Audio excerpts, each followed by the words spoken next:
So today we're going to be taking a deep dive into some Canadian politics. Ooh, fun. Yeah, so we're going to be looking at the career of Justin Trudeau. Okay. But more specifically, some of the scandals and controversies that have come up during his time as Prime Minister. Yeah, scandals are always juicy. Yeah, they are. So we've got some news articles from the National Post and the Toronto Sun. Okay. Also a Wikipedia entry on the Aga Khan controversy. Right. And we even have a transcript from a YouTube video. Oh, wow. From the channel Northern Perspective. Interesting. Yeah, it's about foreign election interference. Okay. So you've probably heard bits and pieces of some of these. Yeah, for sure. But we're going to go deeper and see what these scandals might reveal about Trudeau's leadership. I'm intrigued. Yeah, so it's going to be really interesting to see what kind of patterns emerge. Yeah, patterns. And we're going to kind of go through chronologically. Okay. So we're going to start with the early days. Sounds good. 2016 to be exact. Right. And that was the Aga Khan private island vacation. That was a good one. Yeah, so that landed Trudeau in some hot water. Oh, yeah, he got in trouble for that one. With the ethics commissioner. Yeah, for sure. So the trip itself wasn't really the issue. Right. But it was more about him accepting gifts, traveling on a private aircraft. Okay. And then not recusing himself from discussions about the Aga Khan Foundation. Oh, so like a conflict of interest type of thing. Exactly. Yeah. And it was a pretty clear violation of the Conflict of Interest Act. Mm-hmm. And it's important to remember that the Aga Khan Foundation was receiving millions of dollars in federal funding. Oh, wow. Yeah. So that's at the time not a good look. Not a good look. Yeah. So that wasn't the only time that Trudeau faced some scrutiny over mixing those personal and political relationships. Right. That same year, we had the cash for access scandal. Oh, yeah. I remember that one vaguely. Yeah. So the Liberal Party was holding these events that were pretty exclusive, and you could attend them if you paid. Oh, like paid to meet the Prime Minister kind of thing? Yeah, pretty much. Oh, wow. And so that raised concerns about influence peddling. I can see why. Yeah. And whether access to the Prime Minister could be bought. Yeah, for sure. And then, of course, there was Elbowgate. Oh, yeah. What was that one again? So it wasn't technically a scandal. Okay. But it definitely didn't help Trudeau's image. So what did he do? Well, during a parliamentary session, he elbowed an NDP MP. Oh, wow. Yeah. So it really showed this lack of restraint. Yeah. I mean, it's not something you'd expect to see. Yeah. And, maybe even a little bit of impulsiveness. Yeah, for sure. And we see that. Again, in later incidents. Exactly. Yeah, so it's interesting how these early incidents kind of foreshadow some of the bigger controversies that came later. That's true, yeah. So let's move on to 2018. Okay. And Trudeau's trip to India. India, okay. This one was less about an actual scandal and more about just a bunch of gaffes. Oh, like embarrassing moments kind of thing? Yeah, exactly. And it really made Canada look bad and prepared on the world stage. Yikes. So there was the low-key reception at the airport. There was a convicted Sikh extremist. Oh, my goodness. Who attended a state dinner. Really? Yeah, and then the cost of flying in a Canadian chef. Oh, wow. Yeah, it was like one misstep after another. So it was like a comedy of errors. Pretty much. Yeah, and all on this diplomatic stage. So it kind of made people wonder, like, what message does this send to other world leaders? Yeah, for sure. About Canada. Totally. So it definitely raised questions about the competency of Trudeau and his team. Okay, yeah, that makes sense. And that question comes up again and again as we look at these later scandals. Interesting. It makes you wonder, is this a pattern or just coincidence? Right, right. So this is where things start to get a little more serious. Okay. So 2019, the SNC-Lavalin affair. I remember that one. This wasn't about a wardrobe malfunction or, an awkward photo op. Okay. This was about potential political interference. Oh, wow. In a corruption case. Oh, geez. So Trudeau and his office were accused of pressuring the Justice Minister, Jody Wilson-Raybould, to intervene and help out SNC-Lavalin. And who are they? They're a major Quebec company. Okay. And they were trying to avoid criminal prosecution. Oh, wow. So that's... Yeah. So the allegations were really serious. Yeah. And involved a potential threat to judicial independence. Yeah, I could see that. Which is something that should really concern everybody. For sure, regardless of political leanings. Leanings, yeah. Yeah. So it's just this idea that pressure was applied to help this specific company, which really strikes at the core of the justice system. Totally. So the fallout from the SNC-Lavalin affair was huge. Yeah. There were resignations, expulsions from the Liberal Party, and a huge hit to public trust. Right. Yeah, it felt like a real turning point. You know, like the shine was starting to wear off of that Sunny Ways image. Yeah, I remember that. And then just a year later in 2020, we had the WE charity scandal. Okay, what was that one about? So this one revolved around the decision to award this massive student grant program to WE Charity, which was an organization with close ties to Trudeau and his family. Oh, so more of that mixing personal and political. Exactly. Yeah, okay. And so, again, it just didn't look good. Right. And so this resulted in yet another ethics investigation. Oh, my goodness. And even more damage to Trudeau's reputation. Right. So it seems like every time it's like one of these things comes up, it chips away at the public trust, even if he's not found guilty. Exactly. Yeah, it's that perception of impropriety. It's that cloud of suspicion. The cloud of suspicion. Yeah. It's enough to do real damage. Definitely. Yeah. So speaking of damage to reputations, let's talk about the blackface controversy. Oh, yeah, that was a big one. So in 2019, photos and a video surfaced of Trudeau in blackface. Oh, wow. And on multiple occasions. Seriously? Yeah, so it was really shocking for a lot of people. Yeah, I remember that. And it made people question, you know, was his stance on diversity? Yeah. Was it genuine, or was it just some kind of carefully crafted political strategy? Right. So the way he responded to this didn't really help the situation. What did he say? Well, he couldn't even remember how many times he'd done it.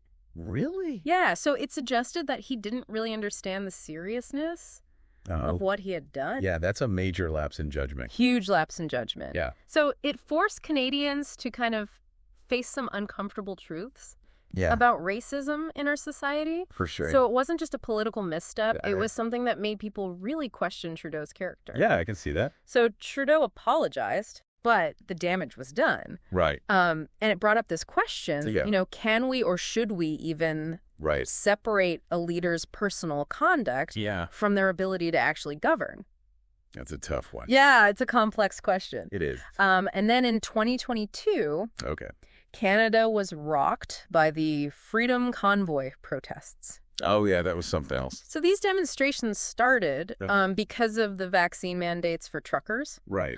But they quickly grew into something much bigger. Oh, I see. So it became about the government's handling of the pandemic. Okay. There was anger about the lockdowns, economic hardship, and just the sense that the government wasn't listening to everyday people. Yeah, yeah. So thousands of protesters showed up in Ottawa. Oh, wow. Yeah, and occupied the streets around Parliament Hill. Wow. Yeah, and there were also protests at border crossings across the country. Oh, really? Yeah, so it really disrupted trade and, you know, everyday life for a lot of Canadians. For sure. So the situation was super complicated because on the one hand, you know, there were some legitimate concerns about how the pandemic response had been handled. Yeah. And, you know, the lockdowns had impacted people's livelihoods. Yeah. But then there were also some concerning elements within the movement. Right. Like some extremist views and reports of harassment. Oh, wow. Yeah.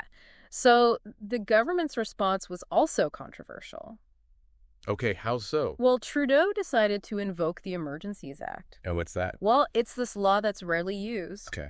And it gives the government these extraordinary powers to stop protests. So they used that for the Freedom Convoy? Yeah. Wow. Yeah, and so it raised all these questions about, did the government overreact? Right. Did they infringe on the rights of the protesters? Yeah, that's a tough one. Yeah, and these are discussions that are still happening today. Yeah, for sure. So, you know, the use of police force to clear the protests, the freezing of bank accounts. Wow. And just the heated rhetoric from all sides really highlighted how divided Canadian society was at the time. Yeah. And so the Freedom Convoy protests, they were really just a symptom of a much bigger issue. Okay. The sense of alienation and polarization that's been building for years. Yeah, for sure. And so it's a challenge that needs to be addressed, you know, regardless of political affiliation. Absolutely. So we've talked about ethical breaches, questionable judgment, political interference, and a national crisis. Wow, that's a lot. But there's another layer to these scandals that we need to examine, and those are the allegations of foreign interference. Oh, wow. Especially from China. Okay. And this is arguably the most worrying aspect of all of this. How so? Well, because it goes to the heart of our democracy. Right. So we've seen reports of the Chinese government trying to influence Canadian elections, trying to silence critics. Really? And just trying to manipulate public opinion. Wow. Yeah, it sounds like something out of a spy movie. It does. But it's happening in real life. Jeez. So if foreign governments can actually exert undue influence on our political system, it weakens our elections and it just erodes public trust. Yeah. So all the sources that we've been looking at, they show this worrying trend of how China might be funding political candidates. Oh, wow. Spreading disinformation and targeting people who are speaking out against their government. Wow. So it seems like a coordinated attempt. It does seem that way. To infiltrate Canadian institutions. Yeah, and that YouTube video, Northern Perspective, right, it lays it all out in a really alarming way. It makes you wonder, how long has this been going on? Right. And how deep does it go? Yeah, how bad is it? Yeah, so the government's reaction to all of this hasn't been great. People are demanding a public inquiry. Okay. Stronger measures to combat foreign interference. Right. And just more transparency about, how bad the problem really is. Yeah. For sure. So it's a complicated issue with no easy solutions. Right.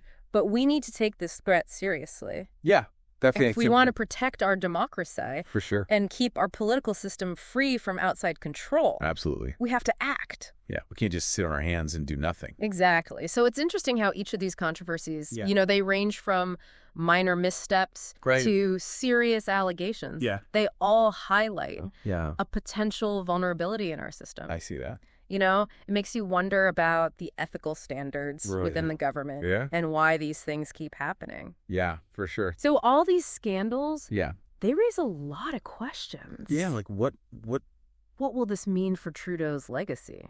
What kind of impact will these scandals have on Canadian politics moving forward?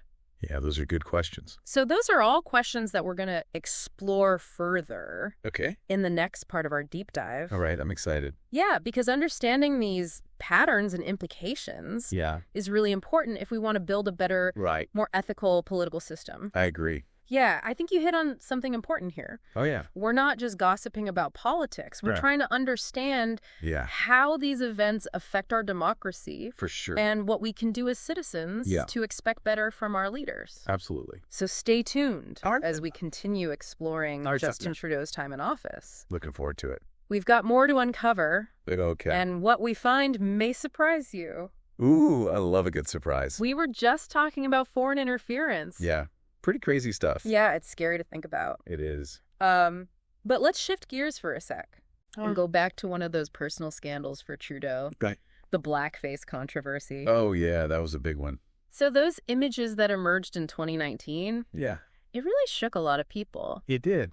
Seeing Trudeau darkening his skin, portraying these racist caricatures. Right. It was offensive to many. For sure. Especially because he had this image as a champion of diversity and inclusion. Yeah, it seemed very hypocritical. Exactly. Yeah. And then, his initial response, where he couldn't even recall how many times he'd done it. Really? Yeah. Wow. It just added fuel to the fire. Right. It showed a lack of awareness.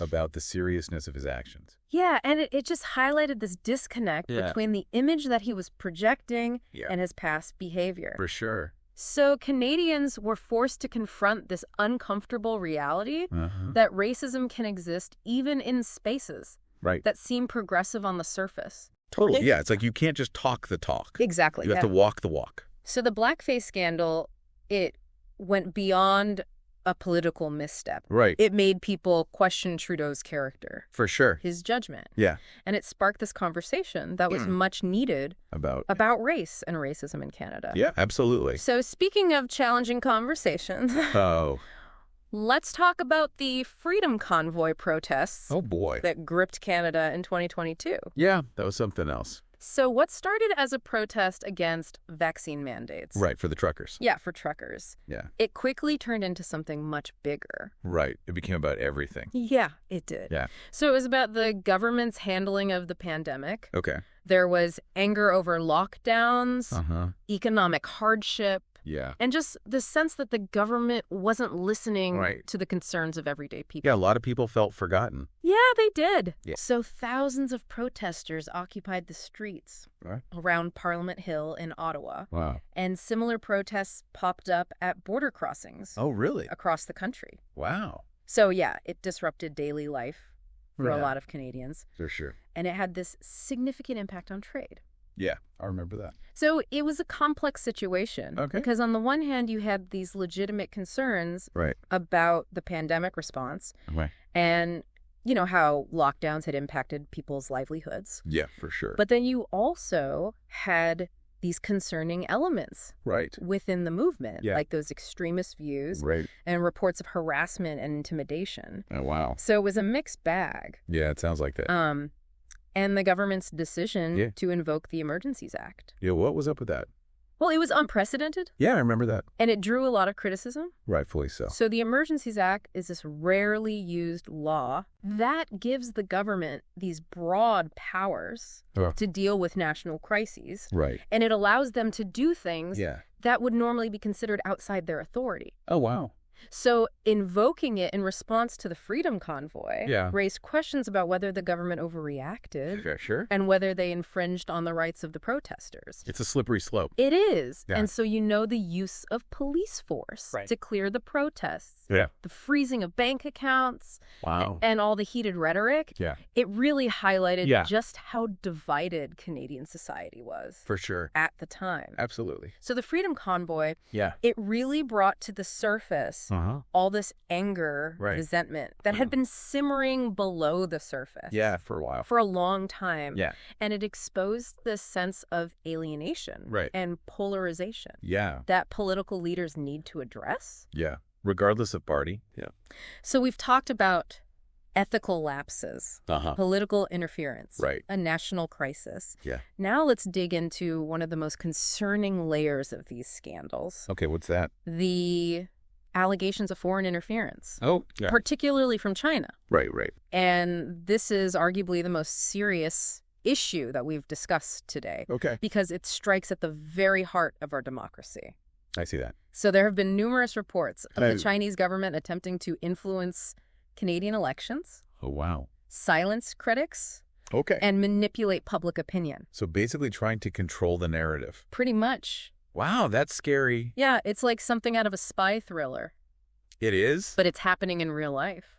That's wild. And, if foreign governments can interfere in our elections, it undermines public trust. Yeah, for sure. And it weakens the very foundation of our democracy. Absolutely. So the sources that we've looked at, they detail this disturbing pattern of behavior. Like what? Funding political candidates. Oh, wow. Spreading disinformation online. Okay. And targeting individuals who speak out against the Chinese government. Wow. So they're trying to silence dissent. Yeah, it seems like a very deliberate strategy to gain influence and control within Canadian institutions. That's messed up. It is. And that Northern Perspective YouTube video, it really lays it all out in this chronological timeline. Oh, wow. And it's really eye-opening. I bet. It makes you think about how long this has been going on. Right. Yeah. And the extent of China's reach. Yeah, how deep does it go? Exactly. Yeah.